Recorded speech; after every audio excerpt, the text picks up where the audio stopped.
Ja, jeg skal forklare den halve appelsinformel.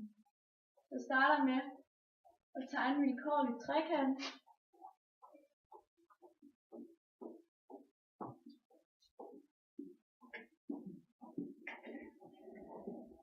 Og vi skal så finde højden B. Den tegner jeg her. Og så kalder jeg den HB, under højden B. Og den halve appelsinformel, den hedder arealet er lige med en halv gange A gange B gange sinus C. Og normalt, når man skal finde højden på en vilkårlig trekant, så bruger man formlen arealet er lige med en halv gange højde gange grundlinje. Så hvis man sætter det ind her, så bliver det faktisk en halv gange HB, fordi HB det er højden, gange B, fordi at B er grundlinjen. Så bruger vi sinus til C til at finde højden, så det hedder modstående katete divideret med hypotenusen. Og den modstående katete, det er så HB, så det hedder HB divideret med A, fordi det er den hypotenusen. Så isolerer vi HB, så det kommer til at hedde A gange sinus C er lige med HB. Så kommer det så til at hedde areal er lige med en halv gange A gange sinus til C gange B. Når det så bliver ført ind, passer det med den halve appelsinformel, som er areal lige med en halv gange A gange B gange sinus C. Jeg skal bevise sinusrelationen, og sinusrelationen som er A divideret med sinus til A, lige med B, divideret med sinus til B, lige med C, divideret med sinus til C.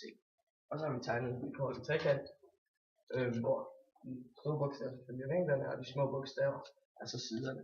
Og så har vi den her streg mellem H, som er højden. Og man kan bruge sinusrelationen på to måder, fordi man kan både vælge den her, kan man sige, ved hjælp af A, og så kan man også vælge den her over ved hjælp af C.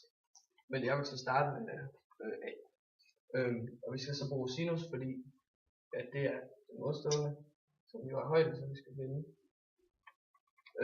Divideret med hypotenusen, som er C. Og så skal vi ind som sinus til A, lige med H, divideret med C. Og så vil vi selvfølgelig have H til at stå alene. Så vi ganger med C på begge sider, så det bliver C gange sinus A lige med H. Og det var så den ene metode. Og så den anden, det er så til den her side. Og der gør vi egentlig rimelig meget det samme. Så er det bare sinus til C den her gang. Og så er det lige med. Så skal det så bare være lige med. Så det er stadig H, der er den modstående. Men så den her gang er det så A, der er hypotenusen. Og vi vil have H til at stå alene igen. Så vi ganger med A på begge sider, så det bliver A gange sinus til C. Og det bliver så lige med H. Ja. Og så, nu har vi så regnet begge to ud. Men vi skal stadig bevise formlen, så vi skal sætte den lige hinanden. Så det bliver så C gange sinus A lige med A gange sinus til C. Og så skal vi så have første gang med divideret med sinus til A på begge sider. Så det bliver så C gange sinus A divideret med sinus A lige med A gange sinus C lige med divideret med sinus A. Først dividere med sinus til C på begge sider, så det bliver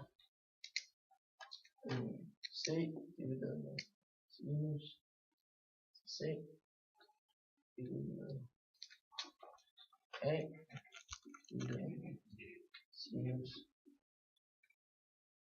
til A, og så gange sinus til C divideret med sinus til C. Men sinus til C divideret med sinus til C, det gør sig ud med hinanden.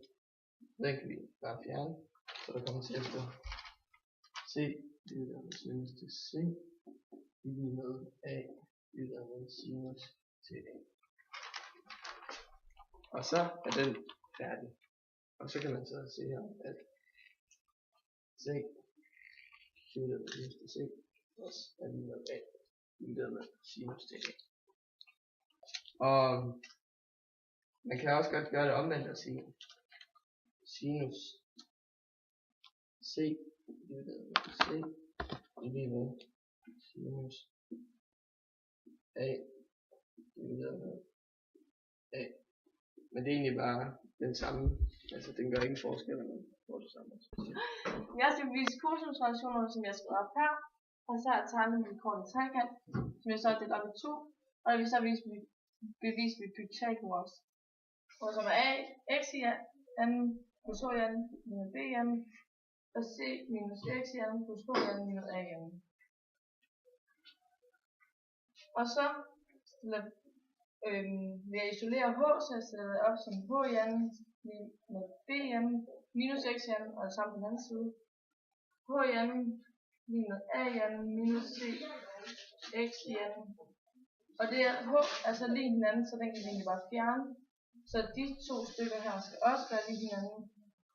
Så den kommer til at hedde b i anden minus x i anden lige med a i anden minus cx i anden. Og så reducerer vi det så og sætter det op igen.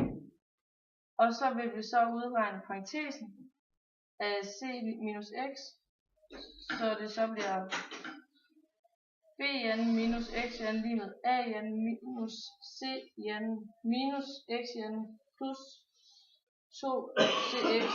Og så har vi minus 2x på hver side, så den udgår. Og så kommer den til at hedde b i anden lige med a i anden minus c i anden plus 2cx. Som så vil vi så have isoleret af. Eller så isoleret af, så det hedder a i anden lige med b i anden minus c i anden plus 2cx. Og så har vi så cos til a lige med x divideret b, som så bliver, og vi så skal have fjernet b,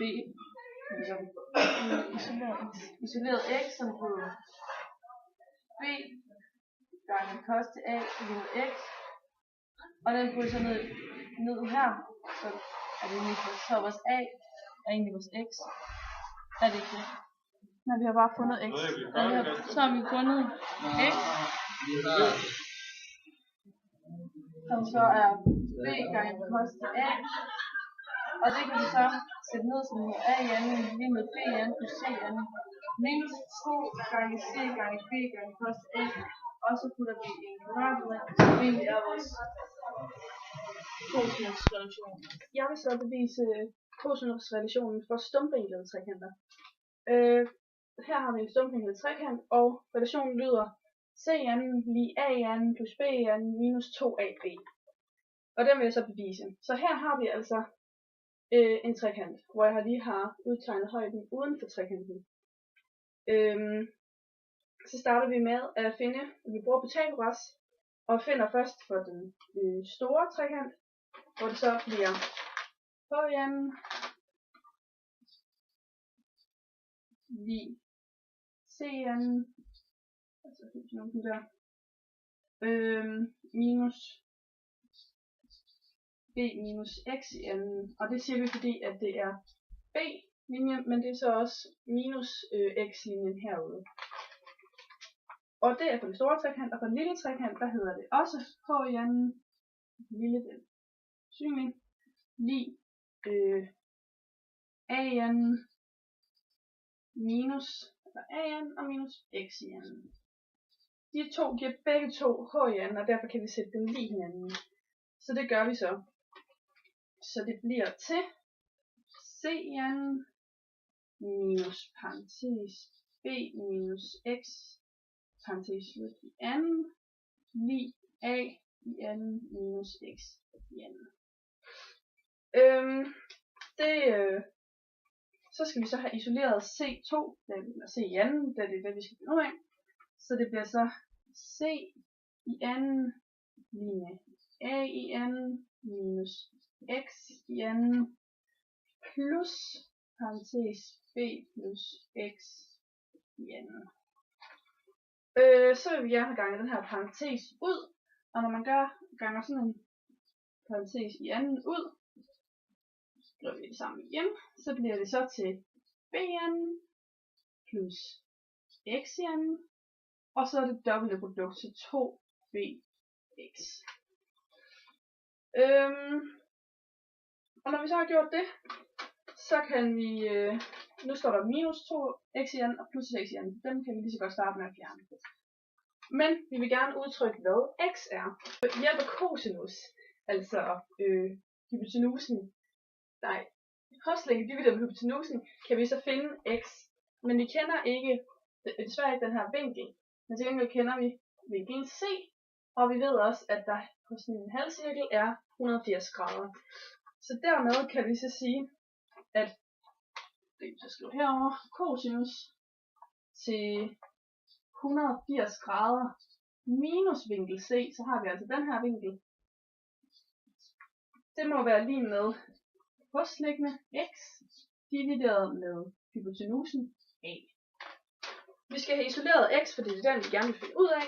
Så derfor så siger vi så x lige ganger a over på den side, så det hedder cosinus til 180 minus c gange a. Og så fordi man kan sådan lave sådan en enhedscirkel. Vi gider ikke, eller det er lidt træls at se på det der 100, det der. Så vi kan lave sådan en enhedscirkel, hvor vi så kan se, at cosinus til her er til c, og her er til 180 minus c. Og man kan egentlig se, at det lander det samme sted. Det er en god tegning.